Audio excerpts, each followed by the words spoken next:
రాజమండ్రిలో పవన్ కళ్యాణ్ గారు మాట్లాడినప్పుడు కూడా ఆ మొత్తం అరగంట సేపు నాగేశ్వర్ గారి మీద మాట్లాడాల్సిన అవసరం ఉందా? ఒక రాష్ట్ర డిప్యూటీ సీఎంకి నాగేశ్వర్ గారి మీద మాట్లాడారు. నాగేశ్వర్ గారి మీద ఎందుకు ఈ స్థాయిలో ఫ్రస్ట్రేట్ అయి మాట్లాడుతున్నారు అని చెప్పి ఆ అరగంట మీటింగ్ కనుక మనం చూస్తే తమిళనాడు పాలిటిక్స్ ఆయన్ని చాలా ఇబ్బంది పెట్టేశాయంట. తమిళనాడు పాలిటిక్స్ లో విజయ్ హాలోగ్రామ్స్ పెట్టుకొని ఫొటోస్ పెట్టుకొని గెలిచేశారంట. అది ఎట్లా అనిపించిందంటే ఎలా నవ్వాలో కూడా అర్థం కావట్లేదు. కనీసం ఆ మాత్రం దాన్ని రివ్యూ చేసుకోలేకపోయారా? విజయ్ హాలోగ్రాములు పెట్టుకొని గెలిచేశాడా? విజయ్ మక్కలు ఈయక్కం అని చెప్పి ఒక ఆర్గనైజేషన్ 2009లో మొదలు పెట్టాడు ఆయన. ప్రతి విలేజ్ ని టచ్ చేశాడు. ప్రతి విలేజ్ లో వాలంటీర్స్ ని బిల్డ్ చేశారు. పెద్ద నెట్వర్కింగ్ చేశారు. అసలు వాస్తవాల్ని పక్కన పెట్టేసి హాలోగ్రాములు పెట్టుకొని గెలిచేశాడు. నేను కూడా హాలోగ్రాములు పెట్టుకొని ఉండుంటే రోడ్ల మీదకి రాకుండా గెలిచిపోయేవాన్నేమో, ముఖ్యమంత్రి అయిపోయేవాన్నేమో అనే ఫ్రస్ట్రేషన్ కనిపించింది. దాన్ని కవర్ చేసుకోవడానికి, అంటే వాళ్ళ పార్టీలో వాళ్ళు కూడా అలా ఫీల్ అవుతున్నారంట. దాన్ని డైవర్ట్ చేయడానికి ఏమైనా ప్రొఫెసర్ నాగేశ్వర్ గారి ఇష్యూని వాళ్ళు ముందు పెట్టి వాళ్ళ విత్ ఇన్ ద పార్టీని ఒక యాక్టివేట్ చేయడానికి ఎప్పుడు ఒక్కొక్క మూమెంట్ కావాలి కదా. సో ప్రజా సమస్యల మీద మూమెంట్ చేయలేరు కాబట్టి ఇలాంటి ఒక ఇష్యూని ఏమైనా తీసుకున్నారేమో అని కూడా అనిపించింది నాకు. ఇట్లాంటి ఒక కార్యక్రమాన్ని నిర్వహిస్తున్న తెలంగాణ క్రాంతిదల్ పృథ్వీరాజ్ గారికి ధన్యవాదాలు. మనమందరం కూడా ఈరోజు ఇక్కడికి సార్కి సంఘీభావం తెలియజేయడానికి వచ్చాము. బట్ నేను ఒకే ఒక క్వశ్చన్ అడగాలి అని అనుకుంటున్నాను. How dare you TDP? How dare you TDP to post like that? How dare you TDP to troll like that? Literal గా తెలుగుదేశం పార్టీ ప్రొఫెసర్ నాగేశ్వర్ గారిని ట్రోల్ చేసింది, దారుణంగా ట్రోల్ చేసింది. ఒక ట్రోల్ పేజ్ స్థాయికి Telugu Desam party official twitter handle దిగజారిపోయింది. ఎంత ధైర్యం ఉంటే, ఎంత బరితెగించిపోతే, ఎంత దిగజారిపోతే ఒక ట్రోల్ పేజ్ స్థాయికి Telugu Desam party official twitter handle దిగజారిపోతుంది. ఒక ట్రోల్ పేజ్ లాగా ఎలా మారిపోతుంది? ఒక రాజకీయ పార్టీ కండువాని ఒక ప్రొఫెసర్, ఒక గౌరవనీయ వ్యక్తి ఇప్పుడు వేరే పార్టీ కండువాల్ని వీళ్ళ మెడలో వేసి వీళ్ళు పలానా పార్టీ వాళ్ళు కాబట్టి వీళ్ళు చెప్పేదానికి విశ్వసనీయత లేదు అని చెప్పి వాళ్ళ క్రెడిబిలిటీని దెబ్బతీయడం. ఇక్కడ వాళ్ళు కొనలేని వాళ్ళు ఎవరైతే ఉంటారో వాళ్ళ మెడలో ఇట్లాంటి కండువాలు వేస్తారు. సో మీ అందరి ముందు ప్రొఫెసర్ గారికి నా రిక్వెస్ట్ ఏంటంటే, మీరు డిఫమేషన్ కేసు వేయండి సార్. అట్లా చేయడానికి వీల్లేదు. అది మన ఆత్మగౌరవాన్ని దెబ్బకొట్టడం. అంతేకాకుండా భవిష్యత్తులో ఏ జర్నలిస్ట్ కూడా ధైర్యం చేసి తన అభిప్రాయాలను లేకపోతే ఒక నిజాన్నో చెప్పకుండా చేయడానికి ఇట్లాంటి చర్యలు దారితీస్తాయి. చాలాసార్లు నాకు కూడా అదే అనుభవం అయింది.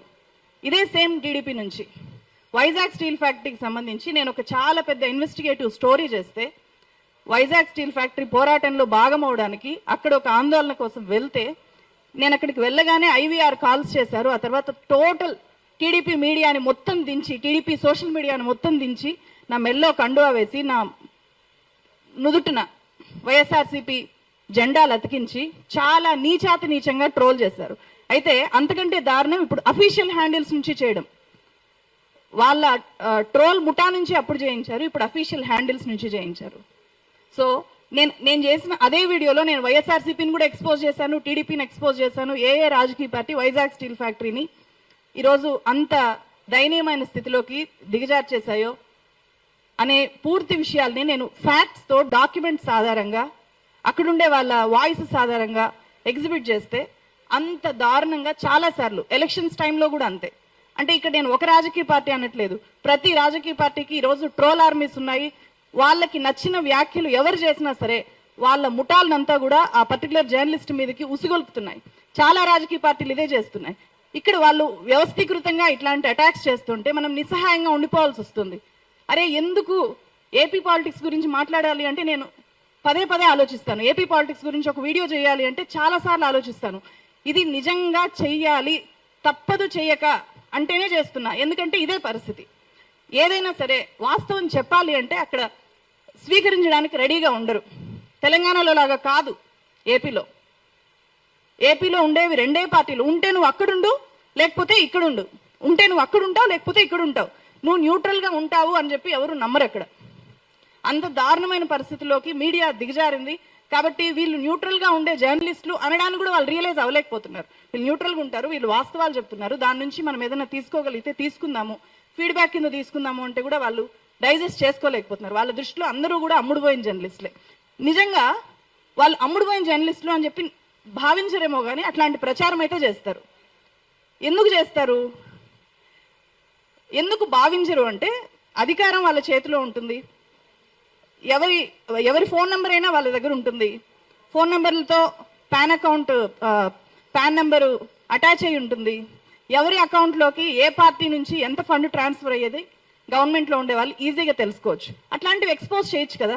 నాగేశ్వర్ గారి ఇన్కమ్, లీగల్ ఇన్కమ్ ఎంత ఉందో నేను అందుకే చెప్పాను.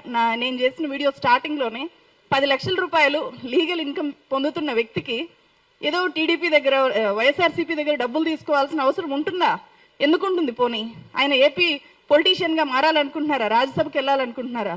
ఏమీ లేదు కదా. అంతకు మించిన మీ దగ్గర ఆధారం ఏమైనా ఉందా అని చెప్పి ఏమీ ఉండదు. నిజంగానే అకౌంట్స్ బయట పెట్టచ్చు కదా. పలానా పార్టీ నుంచి పలానా వ్యక్తికి ఇంత ట్రాన్స్ఫర్ అయింది అని చెప్పి తెలుసుకోలేవా? గవర్నమెంట్లో ఉండే వాళ్ళు తెలుసుకోలేరా? చెప్పచ్చు కదా. అట్లా ఎప్పుడు చెప్పరు, ఎందుకంటే చెప్పలేరు.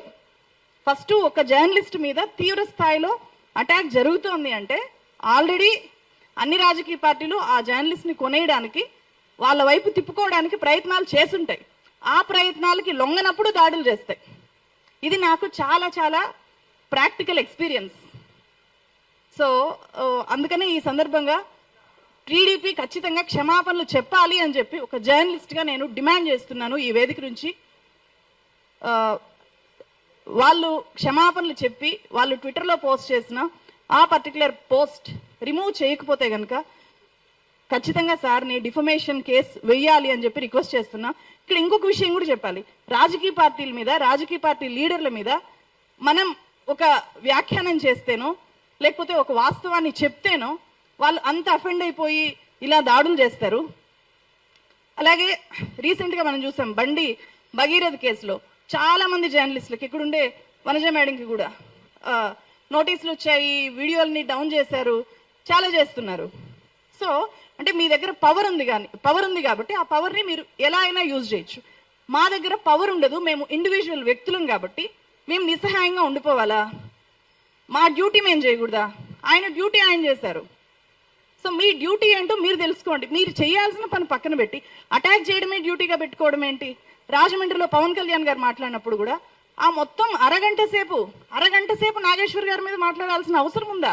ఒక రాష్ట్ర డిప్యూటీ సీఎంకి నాగేశ్వర్ గారి మీద మాట్లాడారు. నాగేశ్వర్ గారి మీద ఎందుకు ఈ స్థాయిలో ఫ్రస్ట్రేట్ అయి మాట్లాడుతున్నారు అని చెప్పి ఆ అరగంట మీటింగ్ కనుక మనం చూస్తే తమిళనాడు పాలిటిక్స్ ఆయన్ని చాలా ఇబ్బంది పెట్టేశాయంట. తమిళనాడు పాలిటిక్స్లో విజయ్ హాలోగ్రామ్స్ పెట్టుకొని, ఫొటోస్ పెట్టుకొని గెలిచేశారంట. అది ఎట్లా అనిపించిందంటే ఎలా నవ్వాలో కూడా అర్థం కావట్లేదు. కనీసం ఆ మాత్రం దాన్ని రివ్యూ చేసుకోలేకపోయారా? విజయ్ హాలోగ్రాములు పెట్టుకొని గెలిచేశాడా? విజయ్ మక్కల్ ఇయక్కం అని చెప్పి ఒక ఆర్గనైజేషన్ 2009లో మొదలు పెట్టాడు ఆయన. ప్రతి విలేజ్ని టచ్ చేశాడు, ప్రతి విలేజ్లో వాలంటీర్స్ని బిల్డ్ చేశారు, పెద్ద నెట్వర్కింగ్ చేశారు.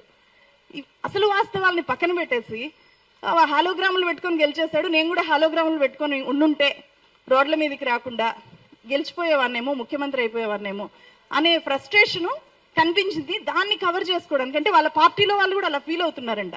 దాన్ని డైవర్ట్ చేయడానికి ఏమైనా ప్రొఫెసర్ నాగేశ్వర్ గారి ఇష్యూని వాళ్ళు ముందు పెట్టి వాళ్ళ విత్ ఇన్ ద పార్టీని ఒక యాక్టివేట్ చేయడానికి ఎప్పుడు ఒక్కొక్క మూమెంట్ కావాలి కదా. సో ప్రజా సమస్యల మీద మూమెంట్ చేయలేరు కాబట్టి ఇలాంటి ఒక ఇష్యూని ఏమైనా తీసుకున్నారేమో అని కూడా అనిపించింది నాకు. Thank you so much.